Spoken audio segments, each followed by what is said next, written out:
आदाब सलाम, मैं एजाज़। इस वक्त मैं मौजूद हूँ सिद्धार्थनगर में, ये विधानसभा इटवा।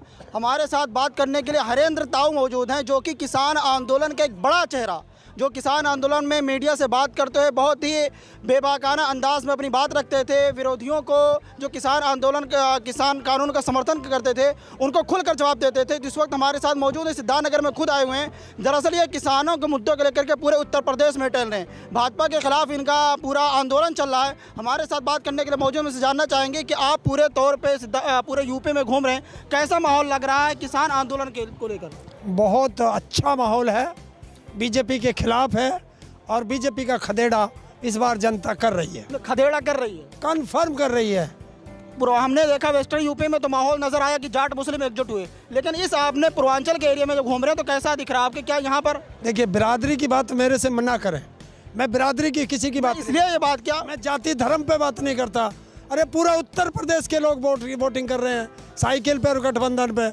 नहीं, मैं ये बात इसलिए क्या कि दरअसल ये देखा जाता है कि पूर्वांचल का जो एरिया है, वहाँ की जाति फैक्टर सबसे बड़ा मुद्दा होता है। लोग जातियों के मुद्दे पर बढ़ते हुए नजर आते हैं। आज आपने देखा सैलाब है सिद्धार्थनगर की इटवा विधानसभा पे, आपने कितना सैलाब देखा।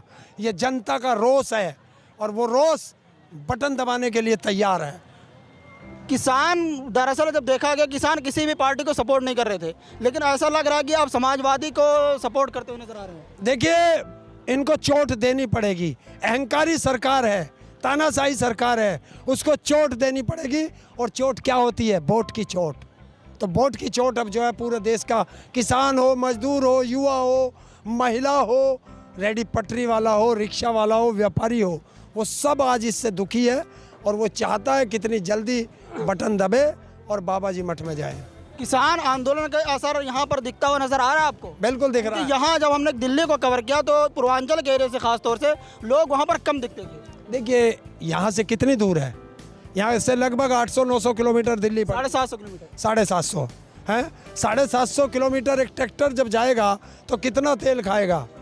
ये लोग दिल से जुड़े थे, कुछ लोग जाते थे, इन्होंने ट्रेनें बंद कर दी तो कैसे जाए? प्रशासन का डर था या यहाँ में दूरी मजबूरी थी? दूरी और गरीबी, ये भी मजबूरी है। क्योंकि एक तरफ देखा गया था कि योगी सरकार की तरफ से बाकायदा लोगों को रोका जा रहा था कि किसान यहाँ पर ना जाए किसान आंदोलन में। अरे अब जनता ठान चुकी है कि तख्त बदल दें, ताज बदल दें, हर 3 तारीख को बेईमानों की सरकार बदल दें। अच्छा, ये बताइए, आपकी यहाँ जो आवारा जानवर घूमते फिर रहे हैं, इस एरिया में क्या ये लोगों के, यहाँ की जो किसान या जनता, आम गरीब जनता जब वोट करने के लिए जाएगी तो उनके दिमाग में ये चीज़ें होंगी? क्यों नहीं होंगी? सुबह मैंने आते ही देखा यहाँ पे खेतों में और आवारा पशुओं की लाइन लग रही है, खेत के खेत उजाड़ रखे हैं। मैंने सुबह एक चैनल वाले ने पकड़ा था, उसको मैंने दिखाया, मैं देखिए क्या हो रहा है, ये बाबा को भेज कि बाबा तेरे आवारा चाचा ताऊ जो ये घूम रहे हैं, इनको रोको, किसानों बर्बाद हो चुका है। ये लोगों को कैसे आप मोबिलाइज करेंगे कि लोग कह रहे हैं कि यहाँ पर हमें 5 किलो चावल मिल रहा है, गेहूँ मिल रहा है, तेल मिल रहा है, नमक मिल रहा है, तो इन सारे मुद्दों पर वोट करते नजर आ रहे हैं लोग? देखिए, ये जनता को भिखारी बना रहे हैं।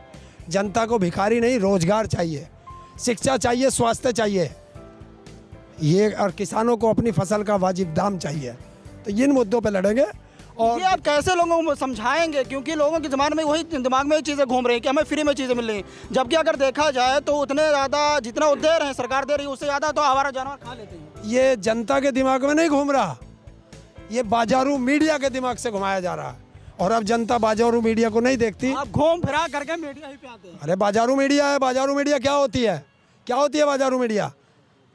आप देखते नहीं हो सुबह से शाम तक टेलीविज़न पर बैठ के क्या एजेंडा चलाते हैं? जो सरकार एजेंडा देती है बाजारू मीडिया को, वो देती है। और बाजारू का मतलब क्या होता है? जो मर्जी खरीद लो, उसी का गुण गाने लगते हैं। एक तरफ गोदी मीडिया था, अखिलेश यादव यहाँ पर अभी भाषण दे रहे थे, उन्होंने ईमानदार पत्रकार बोला, आपने बाजारू बोल दिया। अगर बेईमान को ईमानदार कहोगे तो उसे मिर्ची लग जाएगी, ध्यान रखना, और वो लग चुकी है। तो आप ये पूरा 7वें चरण में इधर घूमेंगे? हाँ, ये 6ठा चरण में हूँ और मैं 1 तारीख को 7वें चरण में चला जाऊँगा। तो कहीं ना कहीं ये भाजपा के खिलाफ सारा आपका आंदोलन चल रहा है। 700 किसानों की शहादत को नहीं भूलेंगे। मोदी जी कह रहे हो हमारे लिए थोड़ी मरे, मोदी जी कह रहे हो हमारे लिए थोड़ी मरे हो। पूरा हमने देखा कि ये वीडियो उनका वायरल हुआ था, जो ट्वीट एक था एक राज्यपाल का, कि ये किसान हमारे लिए थोड़ी मरे थे। तो पाकिस्तान में जो प्रधानमंत्री की मां मरी थी, वो मोदी के लिए मरी थी। क्या करने गया था? हमने ये नहीं कहा हम तेरे लिए मरे हैं, हमने कहा 700 किसानों की शहादत बेकार नहीं जाएगी। और जो तेरे मंत्री के बेटे ने किसानों पे ट्रैक्टर गाड़ी चढ़ा के उनकी हत्या करी है, उसका बदला लेंगे। 13 महीने बॉर्डर पर है, उसका बदला लेंगे। और तुमने हमारी माताओं बहनों के सिर फुड़वाए हैं, उसका बदला लेंगे। और ये प्रदेश की जनता ईवीएम का बटन इतने ज़ोर से दबाएगी, इतने ज़ोर से दबाएगी कि दुश्मन का टेटवा समझ के दबाएगी। हर जगह आप घूम रहे हैं, आशीष टहनी के बेटे को जमानत मिल गई। क्या उधर आप जब थे चौथे चरण में, तीसरे चरण में, तो ये चीज़ें नज़र आ रही थी कि जमानत मिलने के बाद लोगों का रिएक्शन कैसा था? रिएक्शन है, गुस्सा है कि अपराधी जेल से बाहर और किसान जेल के अंदर। या बाबा तेरा न्याय ना बाबा तेरा न्याय नहीं। एक आखिरी सवाल मैं जानने की कोशिश करूंगा, जो किसान आंदोलन ख़त्म हुआ उस पर यह था कि जितने भी लोगों पर मुकदमा किया गया था उसको वापस लिया जाएगा, जो कि वापस नहीं हुआ। और दूसरी चीज़ एमएसपी की बात हुई थी कि उस पर कमेटी बनाएंगे, कमेटी भी कहीं नज़र नहीं आ रही है। वादा क्या फिर से ये आंदोलन आएगा? देखिए, सरकार ने वादा खिलाफी की है और वादा खिलाफी को उसका दंड देंगे जनता। और आंदोलन की बात, अभी चुनाव है, पहले चुनाव से निपटे। हो सकता है ये सरकारी जारी है, केंद्र वाली भी, केंद्र के लिए तो जारी है, ये तो जारी है। तुमने देखा नहीं, एक गाना बज रहा है, मोदी जी कह रहे हैं कि कल तू चला जाएगा तो मैं क्या करूँगा। और योगी जी कह रहे हैं मैं मठ में चला जाऊँगा, तेरी चाय की दुकान खुलवा दूँगा। ये गाना बज रहा। और एक तरफ देख रहे हैं कि बड़े मंच से ये ऐलान किया जा रहा है कि खासतौर से मैं नाम लूँ तो प्रधानमंत्री नरेंद्र मोदी जी, कि ये जो दहशतगर्दी का सारा खेल होता है ये कह रहे हैं साइकिल ही का इस्तेमाल किया जा रहा है।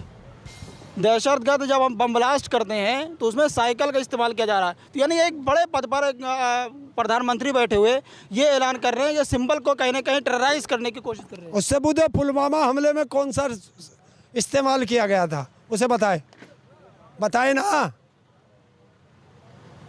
जवाब नहीं है, जवाब नहीं है ना जवाब। अब ये तो सरकार जवाब देगी। नहीं, सरकार से, जब सरकार की बात आप मेरे से पूछ रहे हो, यही तो मैं आपसे कह रहा हूँ कि उनसे पूछ लेना पुलवामा हमले में क्या हुआ था। मोदी जी तो ऐसे पत्रकारों को मौका ही नहीं देते। बस तो फिर उसकी बात ही क्यों करते हो, जिसके शब्द भी इतने गंदे बेटियों के बारे में हो कि बेटी पढ़ाओ, बेटी आगे मैं बोलता नहीं हूँ क्योंकि बच्चियों का मामला है।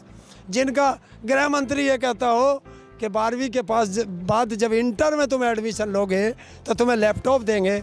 अरे मूर्ख हो, तुम्हें यही पता नहीं 12वीं किसे कहते हैं, इंटर किसे कहते हैं। तो ये अनपढ़ लोग बैठ गए, इनको जानना पड़ेगा। तो बिल्कुल सही तौर से देख सकते हैं कि हमारे साथ बात करने के लिए हरेंद्र ताऊ जी थे, जो पूरे तौर पे भाजपा सरकार पर बिल्कुल आक्रामक अंदाज में अपना रवैया अख्तियार किए हुए थे। तो देखते रहिए फ्रीडम एक्सप्रेस।